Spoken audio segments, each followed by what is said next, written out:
Banyak orang pintar tapi tetap miskin. Banyak yang kerja keras tapi nggak kaya-kaya. Kenapa gitu? Memperkenalkan The Psychology of Money. Filsuf Prancis Voltaire pernah berkata, sejarah tak pernah berulang, manusialah yang terus mengulangi kesalahannya. Yang dikatakan Voltaire itu termasuk kesalahan dalam mengelola uang. Kita diajarkan matematika, fisika, kimia, dan pelajaran lainnya di sekolah, tapi nggak pernah diajarin cara menghadapi rasa takut, serakah, atau panik. Padahal itulah musuh terbesar kekayaan. Fisika berjalan dalam hukum yang pasti dan tak bisa dibantah. Tapi keuangan, ia hidup dalam perilaku manusia. Cara aku memperlakukan uang bisa tampak logis bagiku, namun tampak gila bagi orang lain. Uang bukan soal seberapa cerdas kamu, tapi soal seberapa baik kamu mengendalikan dirimu sendiri. Dan itulah yang akan kita pelajari di bab-bab selanjutnya. Bab pertama, tak ada seorang pun yang gila. Semua keputusan soal uang, baik, buruk, logis maupun bodoh, berasal dari pengalaman pribadi, bukan teori ekonomi.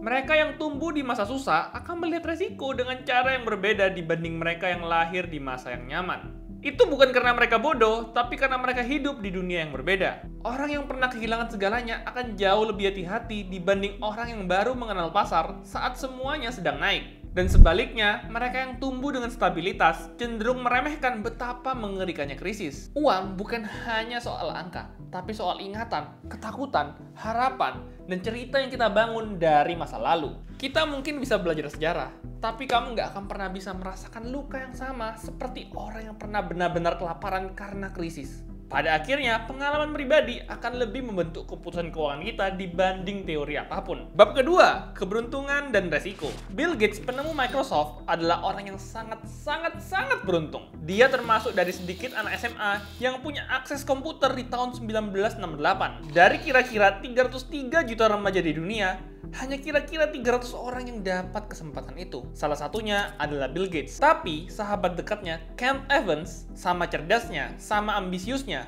bahkan sama-sama punya akses ke komputer, meninggal dalam kecelakaan sebelum dia sempat lulus SMA. Keberuntungan dan resiko itu layaknya anak kembar. Tak terlihat, tapi sangat mirip. Mereka bekerja dengan diam-diam di balik setiap hasil hidupmu. Karena itu, berhati-hatilah saat kamu memuji dan mengagumi orang lain, apalagi sampai menjadikannya panutanmu. Sadari bahwa tidak semua kesuksesan itu karena kerja keras, dan tidak semua kemiskinan itu karena kemalasan. Selalu ingat hal itu saat kamu menilai orang lain, termasuk dirimu sendiri. Dan ketika jalanmu terasa mulus, semuanya lancar, ingat, kalau keberuntungan bisa membawamu sejauh ini, saudaranya, si resiko, juga bisa menjatuhkanmu secepat itu. Mahatma Gandhi pernah berkata, bumi menyediakan cukup untuk setiap kebutuhan manusia, tapi tidak untuk memenuhi keserakan setiap manusia. Bab ketiga, tidak pernah cukup. Rajat Gupta lahir di Kolkata, India. Yatim piatu sejak remaja. Dia memulai hidup dari nol, bahkan kurang dari nol. Tapi Rajat Gupta adalah seorang yang luar biasa.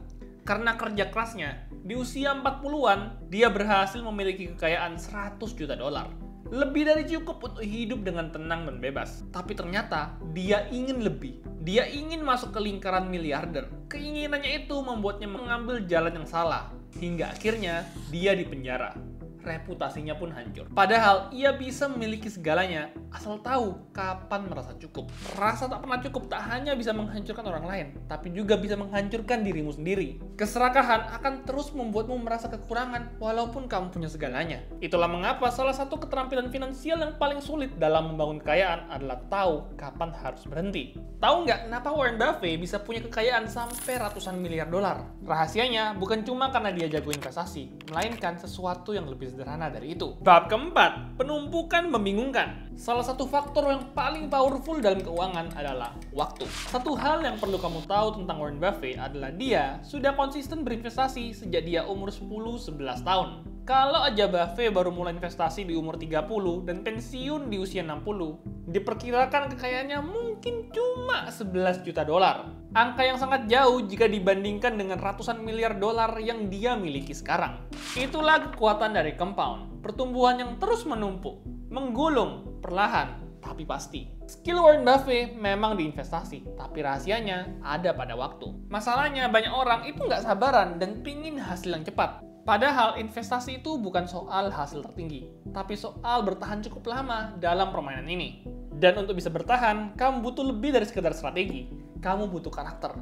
Karena membangun kekayaan dan menjaga kekayaan adalah dua hal yang berbeda. Bab kelima, menjadi kaya versus tetap kaya. Jesse Livermore pernah jadi trader paling hebat di masanya. Di tahun 1929, saat orang lain bangkrut karena krisis, dia justru mencetak untung setara dengan 3 miliar dolar dalam sehari. Tapi 4 tahun kemudian, dia kehilangan semuanya. Dia menjadi terlalu percaya diri, terlalu rakus, dan akhirnya mengakhiri hidupnya sendiri. Itulah pelajaran penting dari uang. Kamu bisa punya kemampuan untuk jadi kaya, tapi belum tentu punya mentalitas untuk mempertahankan kekayaan itu.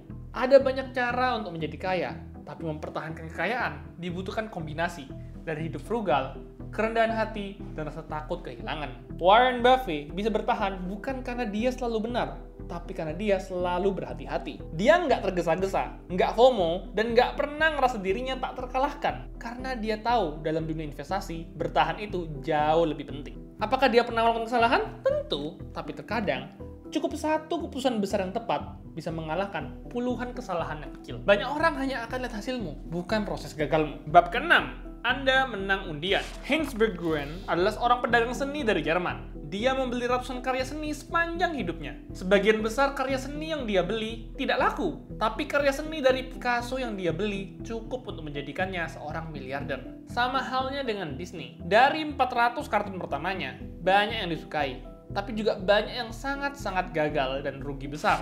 Tapi Snow White dengan satu film itu dapat menutup semua kerugian, melunasi hutang, dan membangun serta menjadi salah satu kerajaan hiburan terbesar di dunia sekarang. Dalam dunia investasi, bisnis maupun hidup, kita nggak harus selalu benar. Kita cuma perlu sabar, konsisten, dan cukup gila untuk bertahan sampai giliran kita datang. Jangan takut salah, yang kamu butuhkan hanya satu keputusan besar yang berhasil. Kalau dianalogikan, hidup tuh memang seperti undian, tapi kamu nggak bakalan pernah bisa menang kalau kamu nggak pernah beli tiket undiannya. Bab ke-7, kebebasan. Di tahun 1981, psikolog Angus Campbell meneliti satu hal yang jarang ditanyakan pada masa itu. Apa yang sebenarnya membuat orang bahagia? Ternyata bukan gaji, bukan gelar, bukan rumah mewah. Campbell menemukan satu hal yang paling kuat memprediksi kebahagiaan seseorang, yaitu rasa kendali atas hidupnya sendiri. Sebuah kemampuan untuk berkata, aku mau kerja hari ini, aku nggak mau ketemu siapapun hari ini. Aku mau habiskan waktu bareng orang-orang yang aku pilih. Dan disitulah uang punya peran yang besar. Bukan sebagai simbol status, tapi sebagai sebuah alat untuk membeli waktu dan kebebasan untuk memilih. Itulah dividen tertinggi dari kekayaan. Kebanyakan orang mengejar uang karena mereka pikir itu akan membuat mereka bahagia. Tapi kebahagiaan yang paling universal bukan soal seberapa besar gaji, tapi soal seberapa banyak kontrol yang kamu miliki atas hidupmu sendiri. Pernah nggak kamu beli sesuatu cuma biar dianggap keren? Bab ke-8, paradoks orang dalam mobil. Dulu Morgan Housel, si penulis buku ini, pernah jadi petugas valet di hotel mewah. Tiap hari dia memarkir mobil mewah seperti Ferrari, Rolls-Royce, Lamborghini, dan dia berpikir, andai aku yang punya mobil ini, orang lain pasti nganggap aku hebat. Tapi yang menarik, dia nggak ingat siapa yang nyetir mobil-mobil itu. Yang dia bayangkan adalah dirinya sendiri duduk di balik kemudi mobil mewah itu. Inilah paradoksnya. Kita mungkin sering berpikir barang mewah akan membuat orang kagum sama kita. Tapi nyatanya, orang lain lebih akan menjadikan kekayaanmu sebagai tolak ukur keinginan mereka sendiri untuk disukai dan dikagumi. Yang dikagumi itu bukan kamu, tapi mobilmu, atau rumahmu, atau jam tanganmu. Maksud penulis buku ini bukan buat meninggalkan pengejaran kekayaan. Poinnya adalah, jika rasa hormat dan kekaguman yang menjadi tujuanmu, berhati-hatilah dalam mencarinya. Karena kerendahan hati, kebaikan, dan empati akan memberimu lebih banyak rasa hormat daripada sekedar barang-barang mewah. Jangan menilai sebuah buku dari sampulnya. Bab ke-9, kekayaan adalah apa yang Anda tidak lihat. Sebelumnya, ada yang harus kujelaskan. Di bahasa Indonesia, nggak ada diksi yang membedakan antara kata rich dan wealthy. Keduanya disamakan dengan arti kata kaya. Sederhananya, rich itu berarti punya banyak uang. Tapi, kata wealthy itu lebih merujuk ke keadaan kekayaan seseorang yang bertahan lama. Oke, lanjut. Banyak orang menyamakan kekayaan dengan apa yang bisa dilihat. Rumah besar, mobil mahal, liburan yang mewah. Tapi kekayaan yang sesungguhnya biasanya justru nggak bisa kamu lihat. Di buku ini, Morgan Housel, si penulis, mengatakan, wealth is what you don't spend. Artinya, kekayaan itu adalah uang yang kamu pilih untuk tidak dibelanjakan. Wealth itu tersembunyi, tak terlihat. Tapi justru karena dia tidak terlihat, kekayaan itu jadi susah untuk dipelajari. Sayangnya, banyak orang itu lebih sering meniru gaya hidup orang rich daripada kedisiplinan orang yang wealthy. Itu kenapa banyak orang terlihat kaya padahal hidup di ujung kebangkrutan. Karena cara tercepat untuk menghabiskan kekayaan adalah dengan terus-menerus membuktikan bahwa kamu punya banyak uang. Mereka yang bisa menguasai seni menunda bisa mengendalikan hidupnya. Bab ke-10, menabung uang. Banyak orang berpikir, untuk bisa kaya, kita harus punya gaji besar atau investasi hebat. Padahal menurut Housel yang menulis buku ini, yang lebih penting adalah tingkat menabungmu. Menabung itu bukan soal logika keuangan semata. Ini soal psikologi dan ego. Dan salah satu cara paling kuat untuk menaikkan tingkat menabung itu bukan dengan menaikkan penghasilanmu, tapi dengan menurunkan egomu. Dengan semakin sedikit kamu peduli dengan pendapat orang lain, maka akan semakin mudah untukmu menahan keinginan untuk pamer. Lalu menabung itu nggak selalu harus punya tujuan buat beli sesuatu kayak rumah, mobil, dan lain-lain. Dalam dunia yang tidak bisa diprediksi ini, tabungan adalah perlindungan terhadap kejutan hidup. Seperti yang sudah dibahas di bab 7, tabungan memberikan opsi dan fleksibilitas, kemampuan untuk berpikir, menunggu, dan mengambil keputusan besar tanpa tekanan. Karena memiliki kendali atas waktu dan pilihan merupakan salah satu komoditas paling berharga di dunia saat ini. Yang terbaik bukan berarti cocok untukmu. Bab ke-11, masuk akal lebih penting dari rasional. Di abad ke-19, Julius Wagner-Jauregg menemukan bahwa demam punya peran penting dalam melawan infeksi. Ia pun mencoba menyembuhkan sifilis dengan membangkitkan demam lewat malaria. Kedengarannya gila, tapi masuk akal di masa itu. Dan ternyata berhasil. Di zaman ini sudah ada penisilin untuk melawan infeksi. Jadi meski kita sudah tahu bahwa demam bisa membantu melawan infeksi, kita tetap ingin segera menghilangkan demam. Kenapa?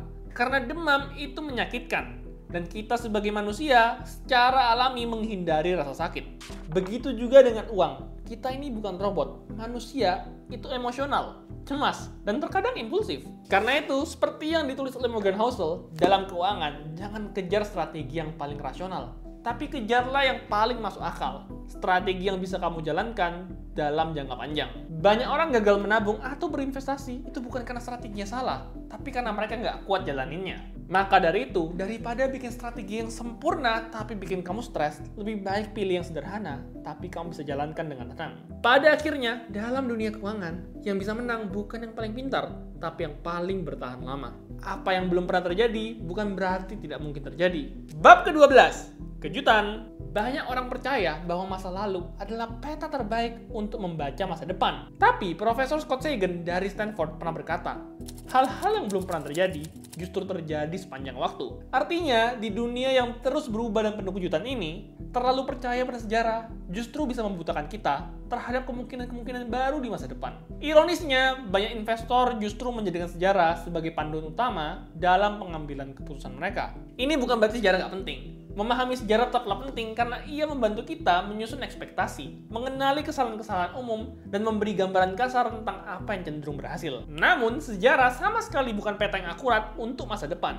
Contohnya, buku The Intelligent Investor karya Benjamin Graham. Isi buku ini sudah direvisi beberapa kali. Kenapa? Karena teori yang berhasil kemarin belum tentu berhasil hari ini. Dunia berubah, kompetisi semakin ketat, teknologi berkembang, dan industri bergeser. Dan ketika realitas berubah, maka pendekatan kita terhadap masa depan juga harus ikut berubah.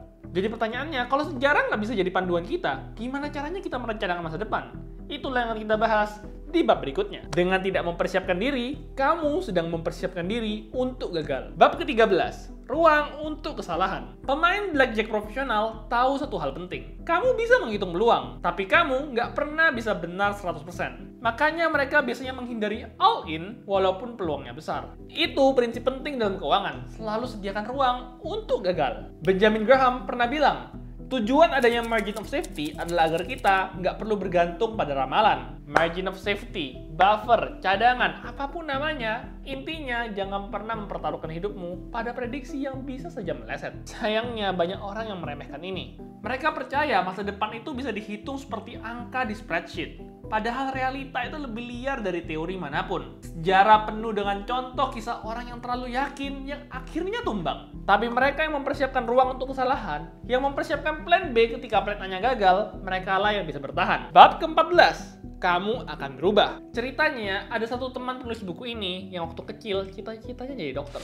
Dia bukan anak pintar, bukan anak yang kaya, tapi dia pekerja keras. Dan pada satu waktu, akhirnya pun dia berhasil jadi dokter. Beberapa tahun yang lalu, si penulis tanya kabarnya. Dan si dokter itu dengan menyesal menjawab, ini karir yang buruk. Bayangin, ada orang yang dulunya mati-matian berjuang demi cita-citanya. Dan ketika sampai di titik itu, dia stres dan kecewa. Kenapa bisa gitu? Karena satu ilusi.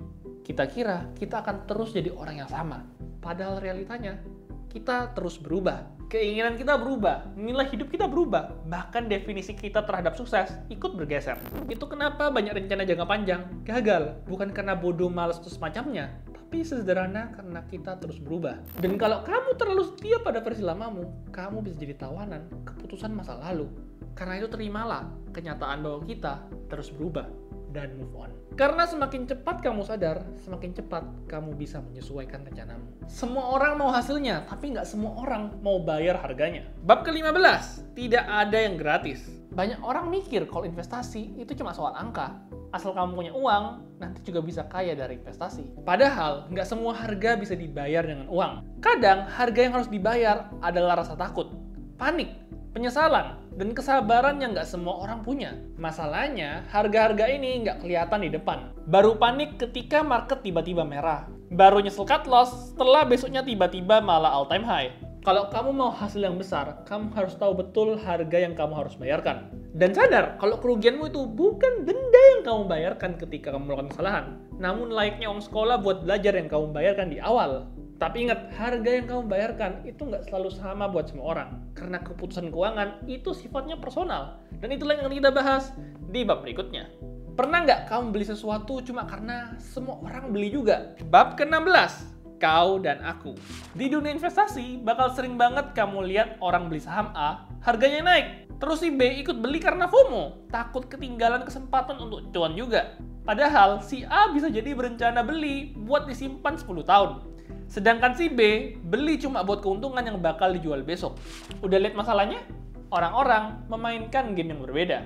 Itu kenapa orang-orang di dunia investasi bakal bilang, do your own research. Karena setiap orang itu unik. Berbeda-beda situasi dan kondisinya. Berbeda-beda pula toleransi resikonya. Walaupun orang-orang bermain di pasar yang sama, mereka memainkan permainan yang berbeda. Berbeda pula cara pengambilan keputusannya. Karena itu, jangan sampai kamu pakai saran dari orang-orang yang lagi main catur ketika kamu sendiri lagi main ular tangga. Ketahuilah permainan yang sedang kamu mainkan. Di bab ini, kamu sudah tahu pentingnya mengenali gamemu sendiri.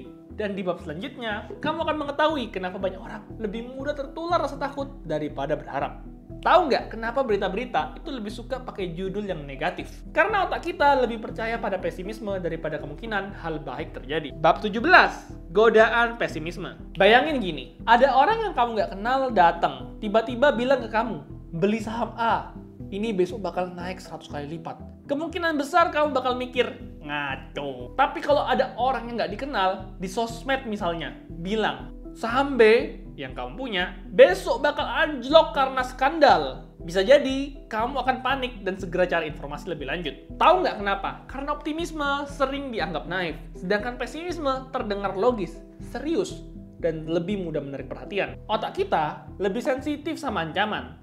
Jadi kita cenderung lebih cepat percaya kalau ada yang bilang dunia akan hancur, daripada percaya dunia akan membaik. Kemajuan itu pelan dan senyap, kerusakan cepat dan heboh. Itulah kenapa pesimisme lebih laku, lebih sensasional. Godaan pesimisme terdengar meyakinkan, walaupun belum tentu tepat. Kenapa ya ada banyak orang yang percaya terhadap ramalan dan sejenisnya? Bab ke-18, ketika kamu akan percaya apa saja. Kadang bukan logika yang bikin kita yakin, tapi harapan. Manusia cenderung percaya pada cerita yang mereka ingin percayai. Bukan karena ceritanya benar, tapi karena mereka butuh cerita itu benar. Dan semakin terpuruk keadaan mereka, semakin gampang manusia percaya apa saja. Bahkan yang nggak masuk akal. Makanya bahkan banyak orang pintar bisa jatuh ke investasi bodong. Atau panic selling, ngejual semua sahamnya waktu pasar turun sedikit. Karena di balik keputusan itu, ada narasi yang mereka ingin percaya. Dalam ekonomi, sebenarnya bukan angka yang paling kuat, tapi cerita. Cerita bisa mempercepat pertumbuhan ekonomi atau menghancurkannya dalam satu malam. Masalahnya, karena manusia butuh rasa aman, kita jadi lebih gampang percaya cerita yang ngasih kita ilusi kendali. Daripada menerima fakta bahwa dunia ini sebagian besar ada di luar kuasa kita. Karena itu, ingat, cerita yang kita percaya bisa jadi fondasi harapan, tapi juga bisa jadi akar dari keputusan yang merusak. Semakin kita belajar soal uang, semakin kita sadar, nggak ada satu jalan yang pasti benar untuk semua orang. Bab ke-19, gabungkan semua. Setelah 18 bab mempelajari psikologi uang, seharusnya di titik ini kamu sudah tahu kalau keputusan finansial itu sifatnya sangat pribadi.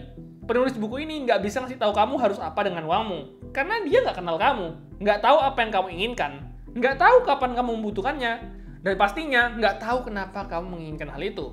Jadi, ini beberapa rekomendasi sederhana supaya kamu bisa lebih bijak mengambil keputusan finansial. Kurangi egomu, perbanyak tabungan. Ambil keputusan yang bisa bikin kamu tidur nyenyak. Jadikan waktu sebagai teman, karena waktu adalah kekuatan paling dahsyat dalam investasi. Nggak apa-apa salah. Yang penting, kamu tahu permainan apa yang sedang kamu mainkan, dan sediakan ruang untuk salah. Gunakan uang untuk membeli kendali atas waktumu, karena itulah bentuk kebebasan yang sesungguhnya. Jadilah orang yang rendah hati, bukan yang sibuk pamer.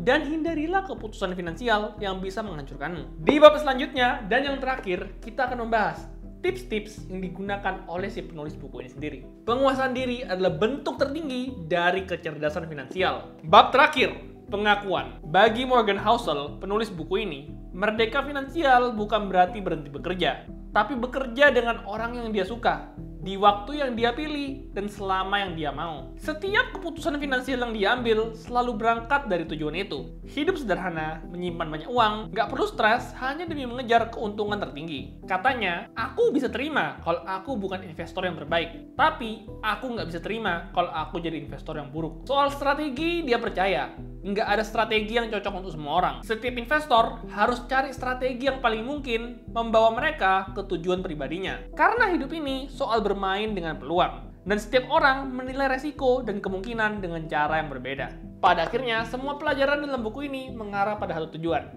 yaitu menguasai the psychology of money. Menguasai diri sendiri dalam menghadapi uang.